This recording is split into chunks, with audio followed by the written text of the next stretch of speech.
ಎಲ್ರಿಗೂ ನಮಸ್ಕಾರ. ಇವತ್ತು ನಾವು ಮೂಡಿಗೆರೆಯಲ್ಲಿದ್ದೀವಿ. ಮೂಡಿಗೆರೆನಲ್ಲಿ ಹಳೆ ಮನೆ ರೆಸ್ಟೋರೆಂಟ್ಗೆ ಬಂದಿದ್ದೀವಿ. So family restaurant, veg non veg ಎರಡೂ ಸಿಗುತ್ತೆ. ಸೊ ಅಥೆಂಟಿಕ್ ಮಲ್ನಾಡ್ ಕ್ಯುಸಿನ್ಸ್ನ ಸರ್ವ್ ಮಾಡ್ತಾರೆ.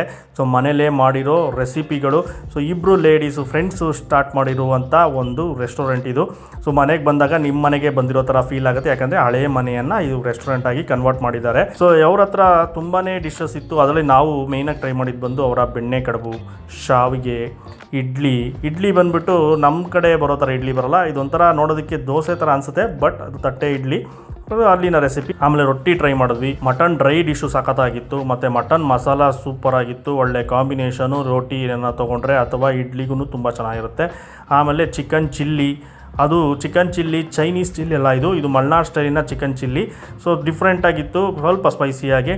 ಆಮೇಲೆ ಚಿಕನ್ ಮಸಾಲನೂ ಕೂಡ ಟ್ರೈ ಮಾಡಿದ್ವಿ. ಅದು ಗ್ರೇವಿ ಥರ ಬರುತ್ತೆ. ಅದು ಕೂಡ ದೋಸೆಗೆ, ಇಡ್ಲಿಗೆ ಅಥವಾ ರೊಟ್ಟಿಗೆ ಒಳ್ಳೆ ಕಾಂಬಿನೇಷನ್ ಇರುತ್ತೆ. ಆಮೇಲೆ ಲಾಸ್ಟಲ್ಲಿ ಮಟನ್ ಬಿರಿಯಾನಿ ಟ್ರೈ ಮಾಡಿದ್ವಿ. ಅದು ಕೂಡ ತುಂಬಾ ಚೆನ್ನಾಗಿತ್ತು. ಸೊ ಇಲ್ಲಿ ಇನ್ನೊಂದು ಬಿದಿರುಕಳೆ ಸೀಸನಲ್ಲಿ ಸಿಗುತ್ತೆ. ಆ ಬಿದಿರುಕಳೆನಲ್ಲಿ ಈ ಡಿಶ್ನ ಮಾಡಿಕೊಟ್ಟಿದ್ರು. ಅದ್ಭುತವಾಗಿತ್ತು. ಒಂಥರ ಕೋಸಂಬರಿ ಥರನೇ ಇತ್ತು ತಿನ್ನೋದಕ್ಕೆ. ಆಮೇಲೆ ಮೇಯ್ನಾಗಿ ಇಲ್ಲಿ ಚಟ್ನಿಗಳನ್ನ ಕೊಟ್ಟಿದ್ರು, 3 ಥರ ಚಟ್ನಿ. ಅದರಲ್ಲಿ ಒಂದು ಬಂದು ಇರುವೆ ಚಟ್ನಿ. ಸೊ ಇರುವೆ ಚಟ್ನಿ ತುಂಬ ದಿನ ಆದಮೇಲೆ ಟ್ರೈ ಮಾಡಿದ್ವಿ. ತಿಂತಾಯಿದ್ರೆ ಜುಮ ಅಂತ ಇರುತ್ತೆ, ಸ್ವಲ್ಪ ಸ್ಪೈಸಿ ಮತ್ತು ಹುಳಿಯಾಗಿರುತ್ತೆ. ಸೊ ಯಾರಾದರೂ ಅದನ್ನು ಟ್ರೈ ಮಾಡಬೇಕು ಅಂದರೆ ಈ ಜಾಗಕ್ಕೆ ಮಿಸ್ ಮಾಡಿದ್ರೆ ಹೋಗಿ ಟ್ರೈ ಮಾಡಿ. ಬ್ಯಾಂಬೂ ಶೂಟ್ಸು ಮತ್ತು ಇರುವೆ ಚಟ್ನಿ ಬಂದ್ಬಿಟ್ಟು ಸೀಸನಲ್ ಡಿಶ್ಶು. ಸೊ ಆ ಸೀಸನಲ್ಲಿ ಹೋದಾಗ ನೀವು ಎಂಜಾಯ್ ಮಾಡ್ಬೋದು. ಫುಲ್ ಡೀಟೇಲ್ ಆದ ವಿಡಿಯೋ ಅನ್ಬಾಕ್ಸ್ ಕರ್ನಾಟಕದಲ್ಲಿ ಇರುತ್ತೆ, ಚೆಕ್ ಮಾಡಿ. ನಮಸ್ಕಾರ.